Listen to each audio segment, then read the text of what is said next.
Picture this. You've met someone new, maybe a potential friend, a romantic interest, or even a colleague you're excited to work with. Everything seems to be clicking. They're charming, engaging, and full of all the right vibes. And just as you start thinking, this could really be something, bam, they pull a move so questionable, you're suddenly starring in your own reality show called Red Flags and Regrets. Sound familiar? You're not alone. And that's why today we're diving deep into the subtle ways people reveal their true character. Those little moments where actions don't just speak louder than words. They shout. Let's start with one of the simplest yet most telling signs: how they treat people in the service industry. You know, the baristas, waiters, delivery drivers, those often underappreciated folks who show up every day to make life just a little more convenient for the rest of us. Here's a hard truth. How someone treats service workers is a cheat code for understanding their core character. It's the litmus test. Think about it. These workers are usually dealing with a whirlwind of demands, juggling tasks while facing everything from rude customers to impossible expectations, all for the sake of making ends meet. If someone thinks a bad day gives them a free pass to treat these individuals poorly, they're telling you exactly who they are. Let me paint you a picture. Back in college, I worked as a barista. It wasn't glamorous, but it taught me more about people than any psych class ever could. One morning, during a particularly chaotic rush, a woman came in and ordered a latte. Pretty standard, right? Until she took one sip, her face twisted, and she barked, "I said light foam. Do you even listen?" I remember thinking, "Lady, it's a $4 latte, not the Mona Lisa." But it wasn't about the foam. It was about power. She needed to feel superior to someone, anyone, and I happened to be the unlucky target. That's the thing about people like her. They don't see workers as humans, they see them as props in their personal drama. And if they're willing to belittle someone they don't know, someone who can't fight back, what do you think they'll do to you when the shine of your relationship starts to fade? Now, flip that coin. Another day, another rush. This time, a guy orders his coffee, notices how frazzled I look and says, "Take your time. You're doing a great job." I nearly cried. Not because of his words alone, but because in that moment he saw me. He acknowledged me as a person, not just a cog in the caffeine machine. That's the kind of behavior that speaks volumes about character. It's easy to be nice when it's convenient. True character shines when there's no reward for it. Here's a pro tip. Pay close attention to how someone interacts with those who can't offer them anything in return. Do they say please and thank you? Do they acknowledge the server's effort with a smile? Or are they snapping fingers, rolling eyes, and barking orders like they're at some imaginary royalty-only drive-through? You can fake charm with your peers or bosses, but how you treat the invisible people in your life, that's the real you. And if the real them involves condescension and entitlement, you've got your answer.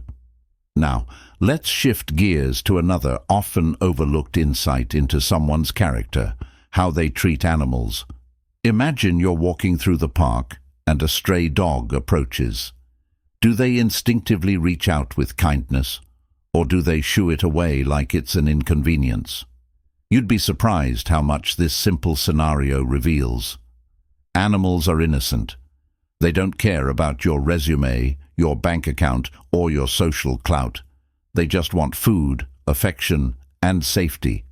If someone lacks empathy for a creature that only wants to exist in peace, it's a red flag the size of a billboard.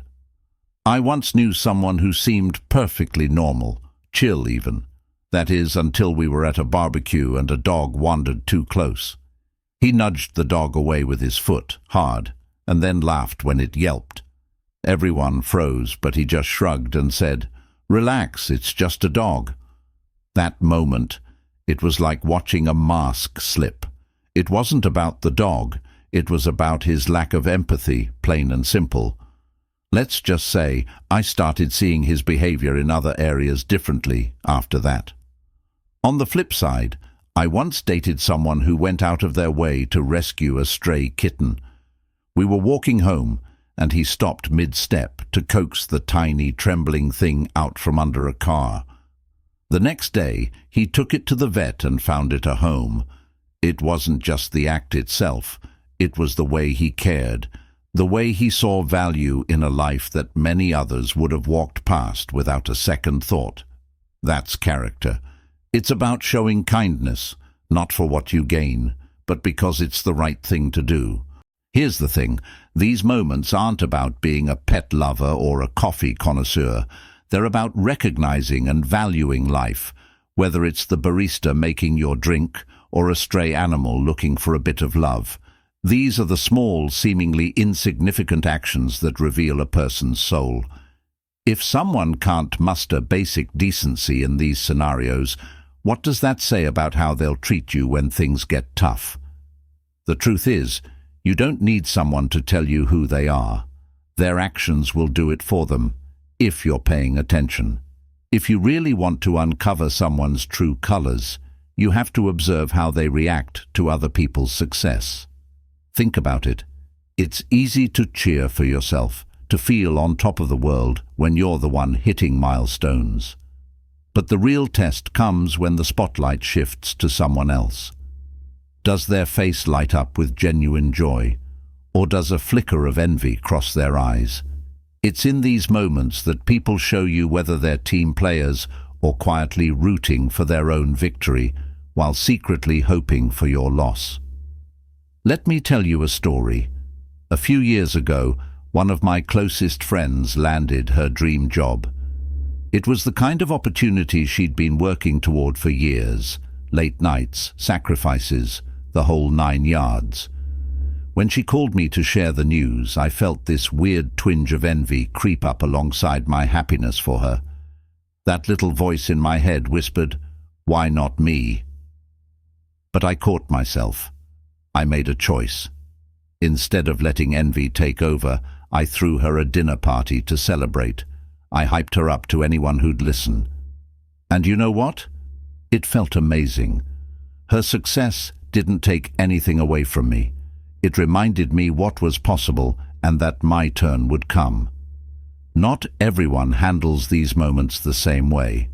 I've also had co-workers who couldn't hide their disdain when I succeeded. One time, after I got a promotion, a colleague smirked and said, "Must be nice to have connections." Connections? Sure, if by connections you mean pulling 12-hour shifts while they were scrolling social media. That kind of response isn't just salty, it's telling. It shows someone who views life as a competition, not a collaboration. And trust me, you don't want that energy in your corner.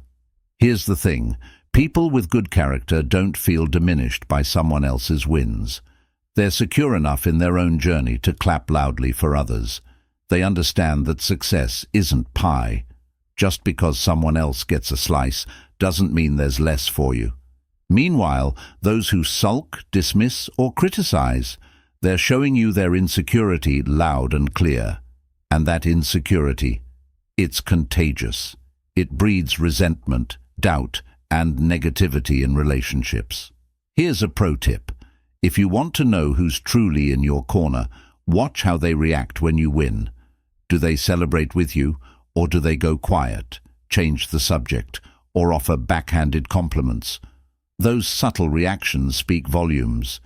Genuine support builds trust and connection, while envy erodes it like a silent toxin. Now, let's shift gears and talk about another moment of truth, how someone handles the word no. Let's be honest, everyone loves hearing yes.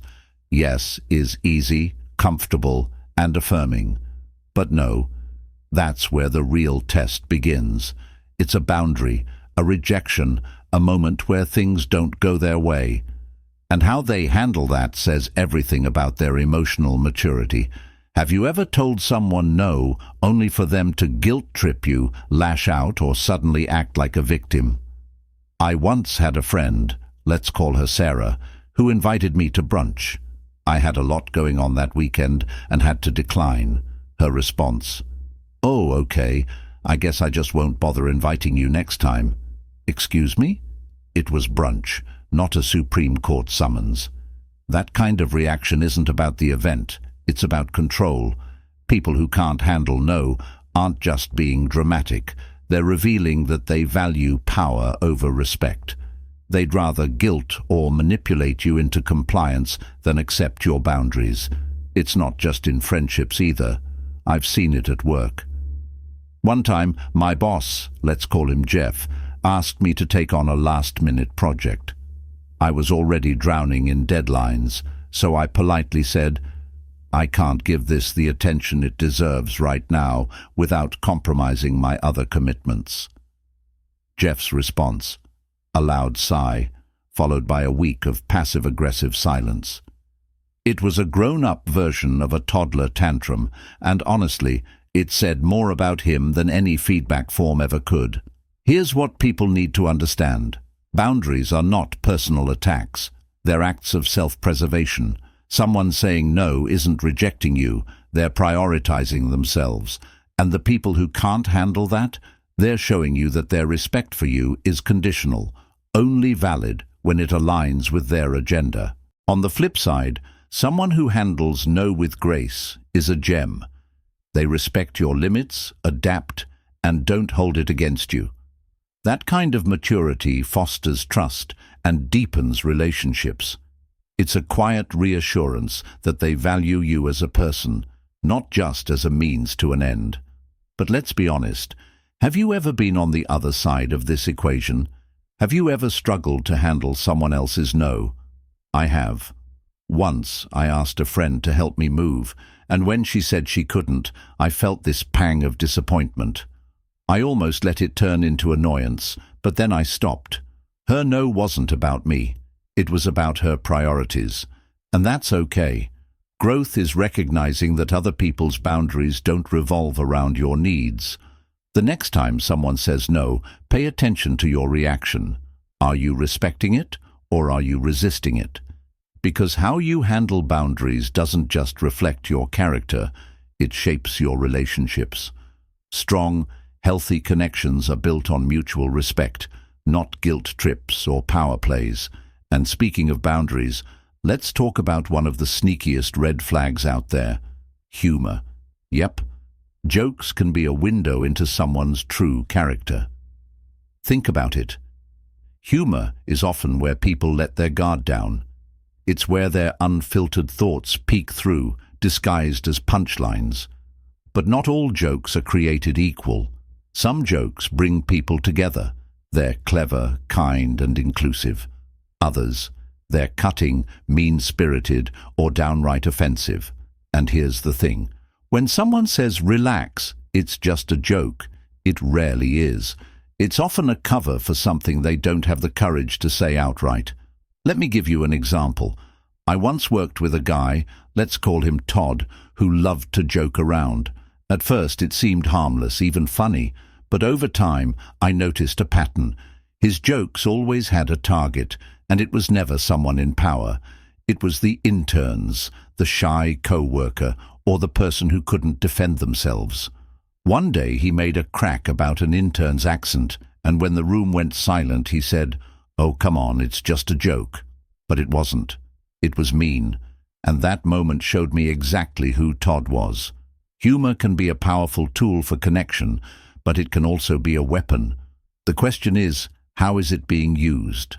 Are they punching up, using humor to challenge authority or highlight absurdity? Or are they punching down, using jokes to belittle or control? Pay attention, because the difference speaks volumes. Here's a golden rule. If a joke leaves someone feeling small, it's not funny, it's hurtful. And if someone consistently hides behind the just a joke defense, it's time to reevaluate their role in your life. True humor uplifts. It creates bonds, eases tension, and brings joy. Anything less isn't worth your time. Let's take a closer look at how people handle situations where others set boundaries or say no. It's fascinating how these moments can reveal so much about someone's true nature. Because here's the thing, everybody can be kind and agreeable when everything is going their way, but throw a wrench into their plans and suddenly you're seeing sides of them that words alone could never express. Ever noticed how some people, the moment you assert a boundary, react like you've personally wronged them? It's not just about hearing no, it's about how they process it. Do they sulk? Do they lash out? Or worse, do they make it their mission to make you feel guilty until you cave? These reactions aren't just red flags, they're sirens screaming, "Watch out!" Let me paint you a picture. I once had a co-worker, let's call her Lisa, who was fun and outgoing, a great person to grab lunch with or collaborate on a project. But one day I had to tell her no. She asked me to cover for her on a shift, and I simply couldn't. I had my own deadlines piling up. Her response: "Wow, I didn't think you'd leave me hanging like this." She acted hurt, like my refusal was a personal betrayal. It was subtle, but it stung. I remember thinking, why is my no suddenly about her feelings? That moment made me realize something critical. People who can't handle rejection with grace often make everything about themselves. Contrast that with another co-worker, Alex. He asked me for help on a project during a particularly hectic week. When I apologized and explained I didn't have the bandwidth, he responded with, "No worries. I know you've got a lot on your plate. Let me know if I can return the favor sometime." No drama, no guilt trips, just mutual respect. And you know what? That small interaction strengthened our professional relationship. I knew I could count on him to respect my boundaries, and that made me want to be there for him when I could. Now, let's take this idea of boundaries a step further and talk about another big tell: how someone reacts when they're not in the spotlight. Because if you want to know someone's true character, watch what they do when the attention isn't on them or when it shifts to someone else. We all know someone who can't stand not being the center of attention.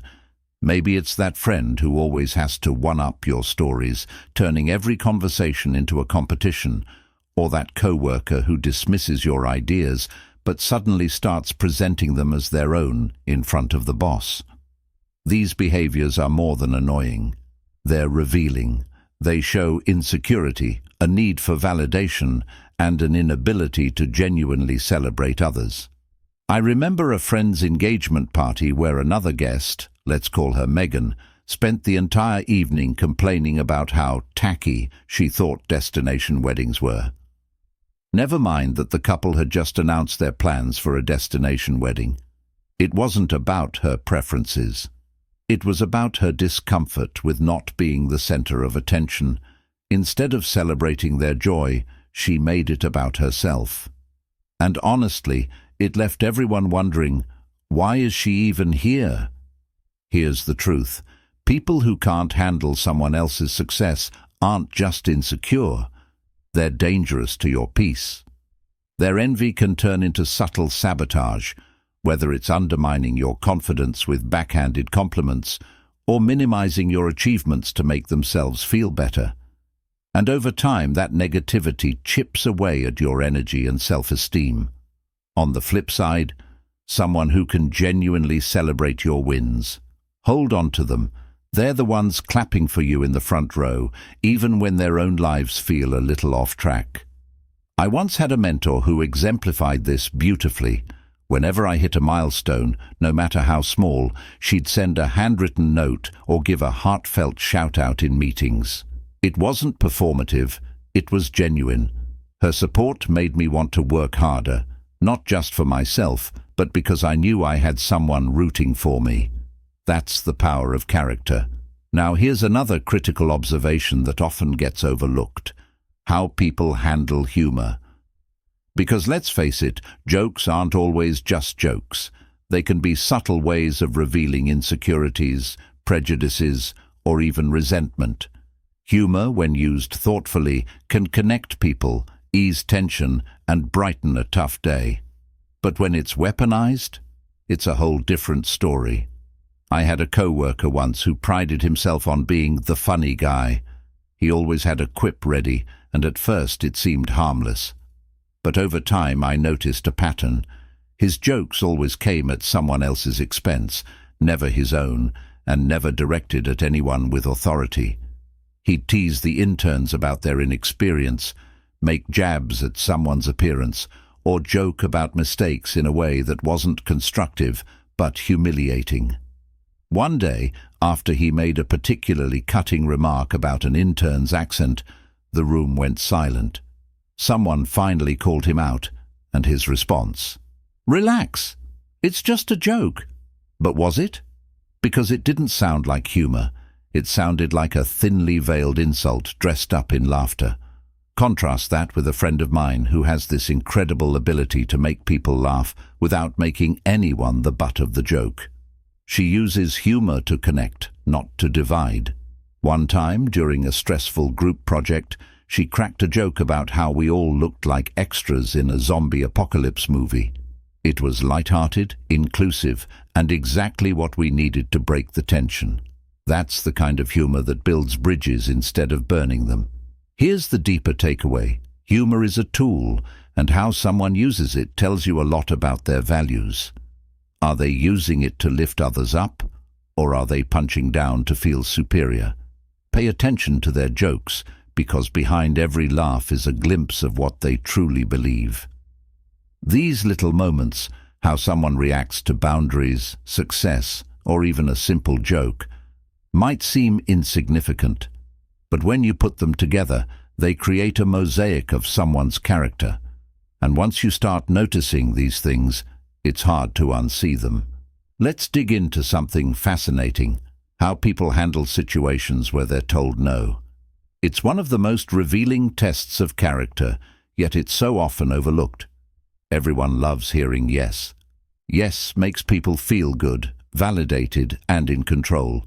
But no, that's where the mask slips. That's where you see who someone truly is. Because no isn't just a word, it's a boundary.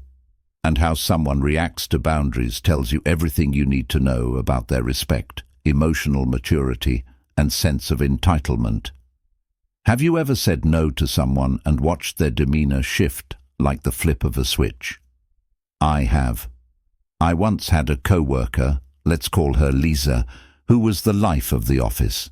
She was always organizing outings, sending funny memes, and making everyone feel included. But one day she asked me to cover her shift, and I couldn't. I had deadlines piling up, and honestly, I was barely keeping my head above water as it was. I told her as politely as I could that I wasn't able to help her out this time. Her response: "Wow, I didn't think you'd leave me hanging like this." Excuse me? It was one shift, not a blood oath. Her words stung because they weren't about the actual favor. They were about guilt. And guilt is one of the oldest tools in the manipulative toolbox. That moment made me realize something crucial. When people can't handle no with grace, it's not just about the specific request. It's about control. They're upset because they didn't get their way, and instead of respecting your boundary, they make it about themselves. On the flip side, I've had people who've handled no with such grace that it strengthened our relationship. Once, during a particularly busy week, a different co-worker, let's call him Alex, asked if I could help him proofread a document. I genuinely didn't have the time, so I apologized and explained my situation. His response: "No worries at all. I know you're swamped. Let me know if there's ever a time I can help you out." That's how you handle rejection, with respect and understanding. It didn't just make me appreciate Alex more, it made me want to return the favor whenever I could. Here's what I've learned. No is a boundary, not a betrayal, and people who treat it like a personal attack are waving a giant red flag. They're showing you that their respect for you is conditional, based solely on whether or not you're useful to them in the moment. That's not respect, that's entitlement. But let's flip the mirror for a second. How do you handle hearing no? Have you ever been on the receiving end of a boundary and struggled to accept it? I'll admit I have. One time I asked a friend to help me move. You know, the ultimate friendship test. When she said she couldn't, my first reaction wasn't my proudest. I felt annoyed, even hurt, as if her no was a reflection of how much she cared about me. But then I caught myself. Her no wasn't about me, it was about her. She had her own life, her own priorities, and that was okay. Growth is recognizing that someone else's boundary isn't an attack on you. It's a healthy act of self-preservation. So here's your challenge. Pay attention to how people react to no. Do they respect it, or do they resist it? Do they pout, guilt-trip, or try to twist your arm? And most importantly, how do you react when the tables are turned? Because handling no with grace isn't just a sign of good character, it's a sign of emotional maturity. And in this world, we could all use more of that. Now let's pivot to something equally telling, how people react to others' success. If you want to know someone's true character, watch what they do when the spotlight isn't on them, when it's shining on someone else. Because here's the thing, it's easy to cheer for yourself. It's easy to celebrate when you're the one winning. But when it's your friend, co-worker, or even a stranger getting the applause, that's when the cracks start to show. I remember a friend's engagement party where one guest, let's call her Megan, spent the entire evening complaining about how tacky she thought destination weddings were. Mind you, the couple had just announced their plans for a destination wedding. It wasn't about her preferences. It was about her discomfort with not being the center of attention. Instead of celebrating the couple's joy, she made it about herself. And honestly, it left everyone wondering, why is she even here? Here's the truth. People who can't celebrate your success aren't just insecure. They're dangerous to your peace. Their envy doesn't stay contained. It spills over into subtle sabotage, whether it's downplaying your achievements, spreading negativity, or planting seeds of doubt. Over time, that toxicity chips away at your confidence and energy. On the flip side, someone who can genuinely celebrate your wins, that's gold. Those are the people you want in your corner. I once had a mentor who exemplified this beautifully. Whenever I hit a milestone, no matter how small, she'd celebrate it like I'd just won an Olympic medal. She'd send a handwritten note or give a heartfelt shout-out in meetings. It wasn't performative, it was genuine. Her support didn't just make me feel good, it made me want to work harder. That's the power of character. But let's be honest, jealousy is human. We've all felt that twinge of envy when someone else's glow-up makes our own life feel a little lackluster. The key is what you do with that feeling. Do you let it fester, turning into resentment, or do you use it as motivation to better yourself? Because here's the thing, someone else's success isn't a mirror for your insecurities. It's a spotlight on what's possible. This brings me to one of the sneakiest indicators of character, humor. Because let's face it, jokes aren't always just jokes. They're often a way for people to reveal their unfiltered thoughts, wrapped up in a punchline. And if you pay attention, you'll notice that humor can be as telling as any action. I had a co-worker once who prided himself on being the funny guy. He was always cracking jokes, and at first it seemed harmless, but over time I noticed a pattern. His humor always had a target, and it was never someone with power. It was the interns, the shy co-worker, or the person who couldn't defend themselves. One day, after he made a particularly cutting remark about an intern's accent, the room went silent. Someone finally called him out, and his response? "Relax, it's just a joke." But was it? Because it didn't sound like humor, it sounded like a thinly veiled insult dressed up in laughter. Humor can connect people, ease tension, and brighten a tough day. But when it's used to punch down, to mock, or to belittle, it becomes a weapon. And people who weaponize humor, They're showing you exactly who they are. On the other hand, someone who uses humor to uplift, to connect, or to poke fun at themselves without fishing for pity, that's emotional intelligence. That's someone worth keeping around. Here's the takeaway. Humor is a tool, and how someone uses it tells you a lot about their values. Are they spreading joy or hiding bitterness? Are they creating connection or fueling division? Pay attention, because behind every laugh is a glimpse of what they truly believe. These little moments, how someone handles no, reacts to success, or even cracks a joke, might seem insignificant. But when you put them together, they create a mosaic of someone's character. And once you start noticing these things, it's hard to unsee them.